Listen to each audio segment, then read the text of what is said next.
Kláro, na 28. září připravilo občanské sdružení Bílý lev zajímavou akci. Ano, je to 4. ročník Brdské výzvy, koná se 28. září 2013 ve Rtišovicích u Příbrami. Letošní ročník bude k výročí 70 let výročí bitvy u Sokolova.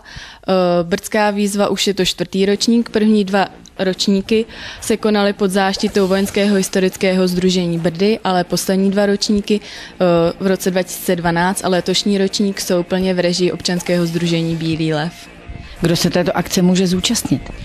Takže akce je pro děti základních škol, kdy děti si sestaví vlastní 4členná družstva, která přihlásí na našich webových stránkách a přijedou s kamarády a užijí si zábavné odpoledne.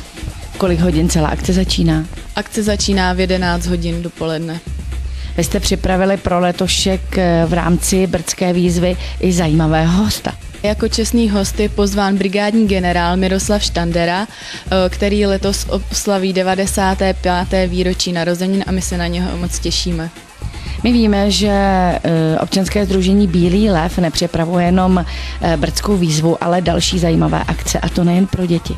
V loňském roce to byl například Den mladého dělostřelce, kterou jako reportáž vaše televize odvysílala, nebo to je setkání s veterány, také podporujeme mladé vědce, techniky a vzdělávání. Ještě jednou tedy připomeňme, kdy se Brdská výzva bude v Rtišovicích konat.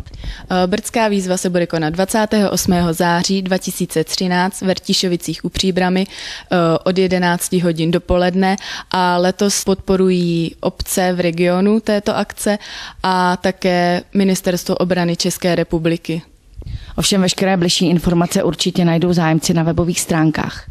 Určitě informace o činnosti našeho sdružení můžete nalézt na webových stránkách www.bielilev.eu a to EU je, protože se občanské sdružení snaží využívat granty Evropské unie.